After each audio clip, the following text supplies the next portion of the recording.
সকলেই ওলি জনাব আলহাজ মাওলানা হাফিজুল হক সাহেব আপনাদের সাথে সংক্ষিপ্ত কথা বলে এবং উনি জানাজাও ইমামতি করবেন।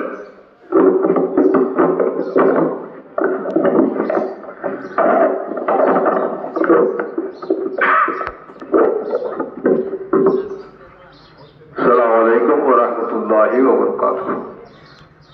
সম্মানিত মুসল্লিয়ানে কেরাম, আমার ভাই, আমার ছোট ভাই, বয়সে আমার 4 বছরের ছোট, মরহুম মাওলানা রেজাউল হক চৌধুরী হাকিমিয়া কামিল মাদ্রাসা থেকে ছোটবেলা থেকে ফাজিল পাশ করেছে। এই মাদ্রাসা থেকে ছোটবেলা থেকে তাকে আমি দেখেছি আমার ছোট হিসাবে। কার সাথে কোনোদিন ঝগড়া করতে শুনি নাই। আমাদের চৌধুরীর আপামর জনসাধারণ তার সাথে সম্পৃক্ত।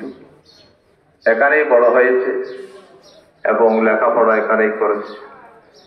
অত্যন্ত শান্তশিষ্ট মানুষ, সবার সাথে মিলেমিশে ছিল। আজকে আমাদেরকে ছেড়ে চলে গেছে মধ্যকাল থেকে।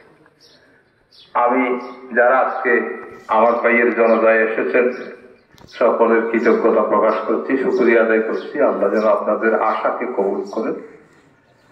বিশেষ করে আমার ভাই দীর্ঘ সময় সমাজে বসবাস করেছে, বিভিন্ন সমাজে, আমাদের আত্রাবি সমাজ সহ সকলের সাথে তার একটা সম্পর্ক ছিল। আজকের এই শেষ পর্যায়ে আমি আপনাদের কাছে আবেদন জানাবো, আমার ভাই কথায় কাজে যে কোনো ভাবে আপনাদের যদি মনে কষ্ট দিয়ে থাকেন, আল্লাহর ওয়াস্তে আপনারা আমার ভাইকে ক্ষমা করে দেবেন। আল্লাহর ওয়াস্তে ক্ষমা করে দেবেন। যে কোনো ব্যাপারে যদি কষ্ট দিয়ে থাকে, আমি হাত জোর করে আপনাদের কাছ থেকে ক্ষমা চাইতেছি। সম্মানিত উপস্থিতি, এক পরবর্তী পর্যায়ে হচ্ছে হুকুকুল ইবাদ। এর মধ্যে অর্থনৈতিক বিষয়। আমার ভাইয়ের ব্যবসা বাণিজ্য ছিল চট্টগ্রাম শহরে এবং এই গ্রামে অনেক সময় কাটিয়েছে। কোনো কারণে যদি কারো কাছ থেকে ঋণ গ্রহণ করে থাকে, টাকা পয়সা যদি কেউ পেয়ে থাকেন, মেহরবানি করে আমাকে জানাবেন। আমরা আছি, আমরা 3 ভাই এখনো আছি, আমার বড় ভাই আছে, আমি আছি, আমার ছোট ভাই জিয়াউল আছে। আমাদেরকে জানাবেন মেহরবানি করে যদি আমার ভাই থেকে আপনারা কোনো টাকা পয়সা পেয়ে থাকেন। আর যদি কেউ ঋণ নিয়ে থাকেন তার কাছ থেকে তার পরিবারের কাছে হস্তান্তর করবেন।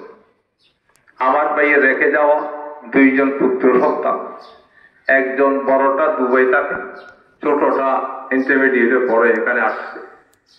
মেয়ে একটা আছে, সেই হচ্ছে তার সন্তান সন্ততি। তাদের সকলের জন্য দোয়া করবেন। বিশেষ করে আমার আম্মাজান অস্থির হয়ে গেছে।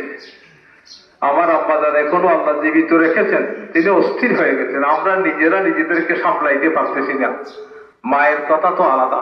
আমার আম্মাজানের জন্য সকলেই দোয়া করবেন এবং আমার ভাইয়ের জন্য বিশেষ করে দোয়া করবেন। আল্লাহ রাব্বুল আলামিন যেন তার সমস্ত গুনাহ ক্ষমা করে দেন এবং তাকে জান্নাতের আলা মাকাম আল্লাহ নসিব করুন।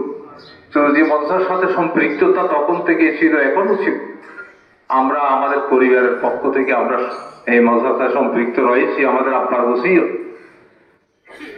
যত সৎ কাজ করেছে তার জন্য আল্লাহ তাআলা কবুল করেন এবং তার উসিলে আল্লাহ যেন তাকে সমস্ত গুনাহ ক্ষমা করে দেন, এই দোয়া কামনা করে আমি আমার সংক্ষিপ্ত কথা শেষ করেছি।